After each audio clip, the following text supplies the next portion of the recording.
Welcome to the Doo Divas Smells Like Money podcast. I'm your host, Suzanne Chin Taylor, CEO and founder of Creative Raven, the firm that helps wastewater industry contractors and manufacturers unlock the power of digital marketing, AI, and PR to boost sales and opportunities. Whether it's through our online marketing and lead generation programs or providing a fully outsourced marketing department, we are passionate about helping businesses in the wastewater and civil infrastructure sectors not just survive, but thrive in today's digital world. Each episode, I'll be bringing you expert tips and strategies to help you grow and succeed. Let's dive in. Well, hello, everybody, and welcome to this week's episode of the Doo Divas Smells Like Money podcast. We are continuing our conversation with Jim Dodenhoff of Silent Running, and this is part 2 of our series on the importance of resiliency. So welcome back, Jim. Glad to be back. Thank you. So last episode, we dealt with the importance of resiliency, especially as it relates to wastewater treatment plants and how this is really no longer an option. And today we're going to be talking about, all right, so I want resiliency. What are some of the ways that I can start to look at incorporating, or how do I become resilient? And so that leads us to the topic of microgrids.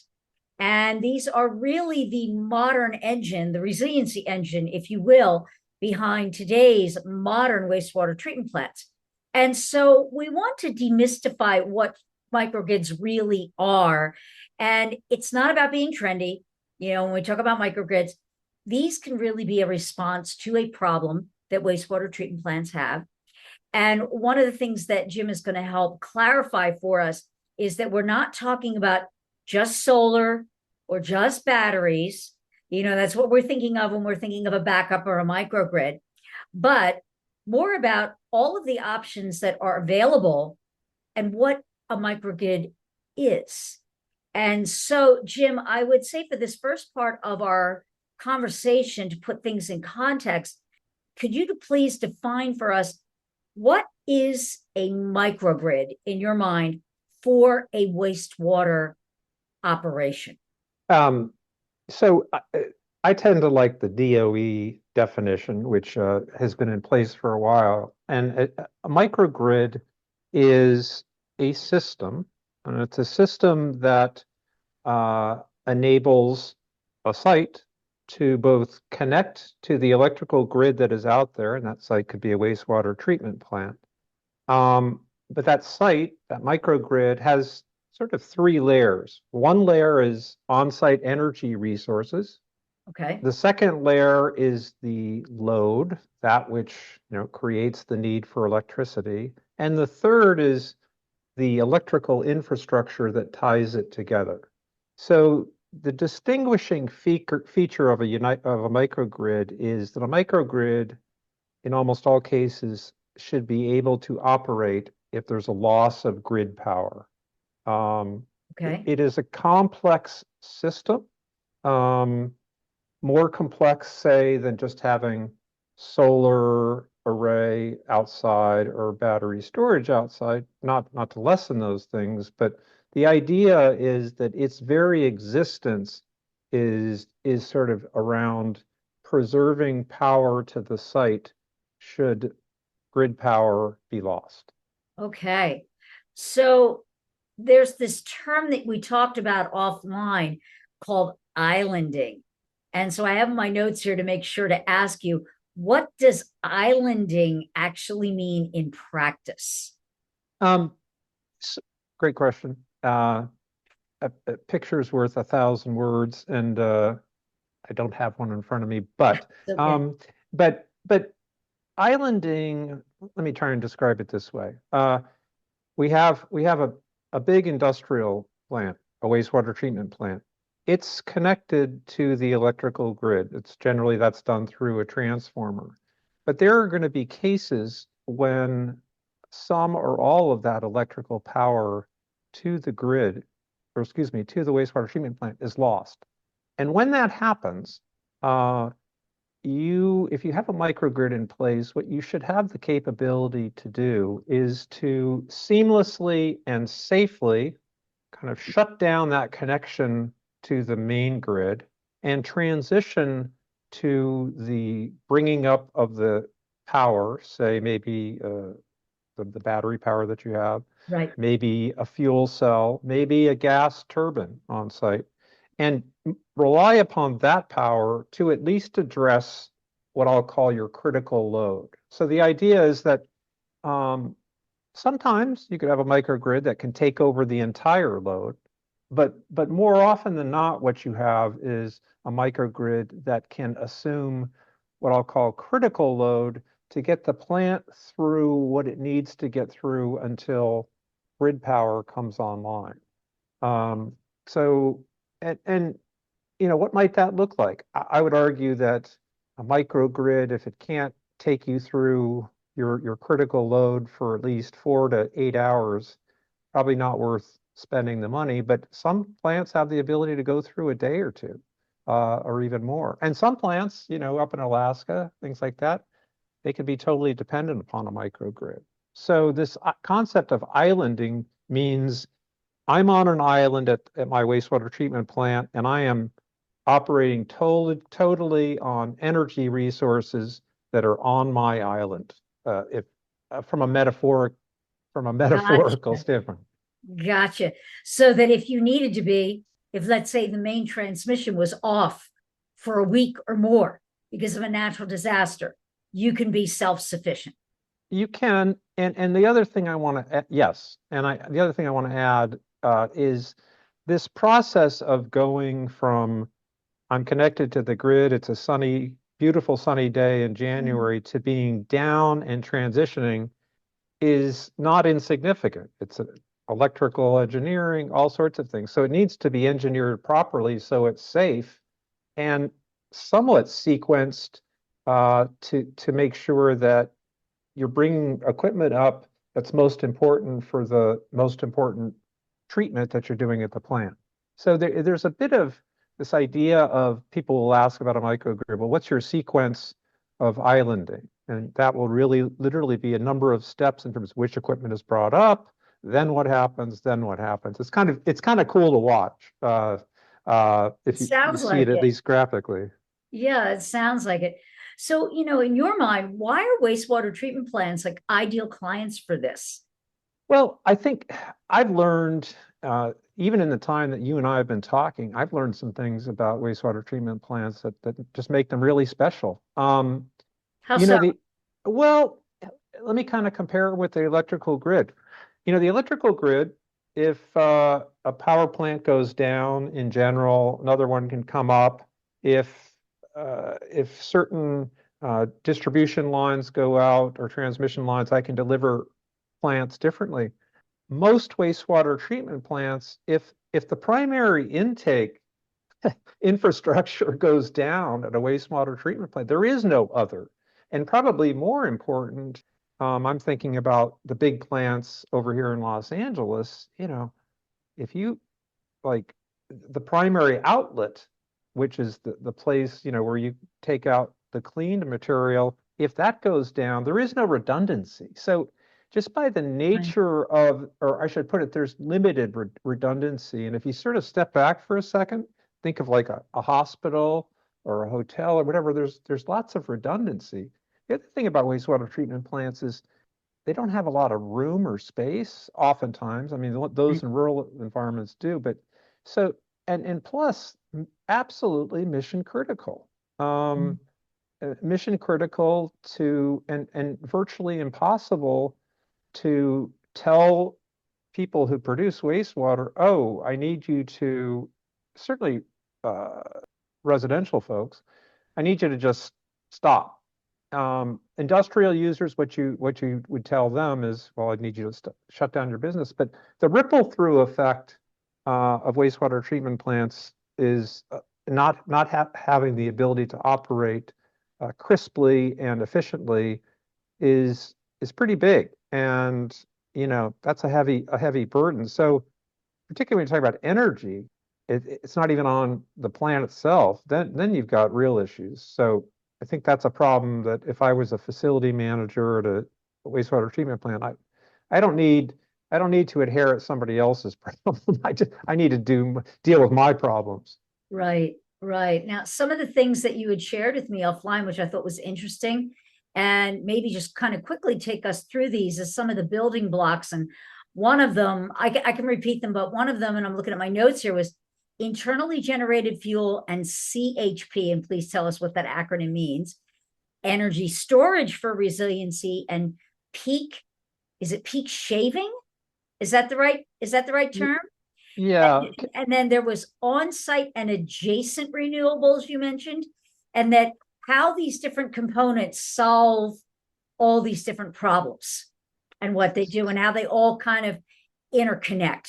Let's take them one at a time. Can you give me the first one again? Sure. Your first one that you had told me about was internally generated fuel and CHP. What I couldn't remember. Well, I think I internally generated in some operations of wastewater treatment plants, uh, they're going to generate methane, and which Okay, right. happens to be a really good fuel for producing electricity.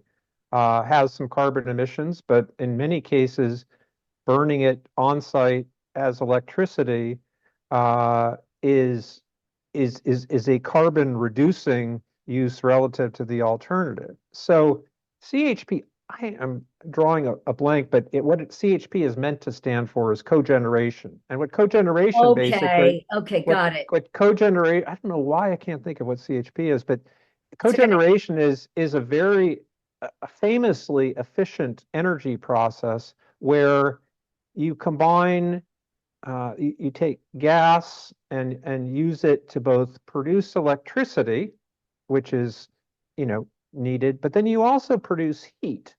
Uh, just up the road, UCLA basically has about 70% of its electricity and heating needs from its own cogeneration plant. Many college campuses have it. So that can scale up and it can scale down if you have on-site Hmm. heating. And I think of wastewater treatment plants as resource centers. It's like they've got wastewater coming in, but from that wastewater, they're producing clean water, they're producing methane that can be used again. And in some cases, they're producing solids that can be used as nutrients for agriculture. So to me, I think that, that's kind of cool. So the other one you talked This about was was peak. energy storage for resiliency and peak shaving. And what is Okay, meant by that? I'll differentiate that energy storage, although it can be used for peak shaving. So, these batteries for fixed energy storage, and I think a lot of wastewater treatment plants are starting to really see the benefit of this. Uh, instead of having a diesel generator, not instead of, but maybe even in addition to, let's have a battery on site that can store a certain amount of electricity in the event that we, go down. It literally can be almost backup power. And this the source of that electricity, not sure what happened there. Source of that electricity is can be from, different places. It might be from the grid, but it might be from generating electricity on site. But the idea is that uh, you you use this battery, and then what's great about battery storage that's not so great about solar is that it's dispatchable. So if you do have a power loss, you can discharge that battery and use the electricity that you may not have from the grid uh, for that. And that's a really nice use. And so I think plants are using battery storage more for that. And battery storage technologies all over the place. It's really starting Right. to um, I think what's happening that's really cool is not as quickly as I would hope for, but long duration storage, this idea that Hmm. we're going to get longer duration of battery storage. And you had mentioned earlier, maybe a previous episode, this idea that batteries are getting better at being able to charge once a day, discharge once a day, maybe twice a day. So they're getting better at that. And then finally, peak shaving is I'll just speak for myself. If I'm a wastewater treatment plant here in California, my most expensive electricity is from 4 in the afternoon to 9 o'clock at night, and it's Monday through Sunday. So if instead of me uh, getting electricity from the grid between those times, Mhm. why not why not buy electricity cheaper outside of that time, store it in my battery, and then discharge my battery between 4 and 9 to what I call peak shave. Oh, that's an interesting concept.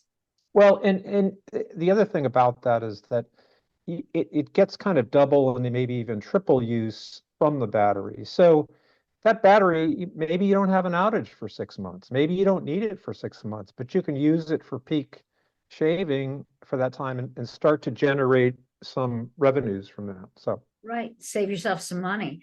And so absolutely. the last one on this group of building blocks was on-site and adjacent renewables. And so what did you mean by that? Well, what I've seen is what I've seen as I go to different places, particularly rural locations, is Mhm.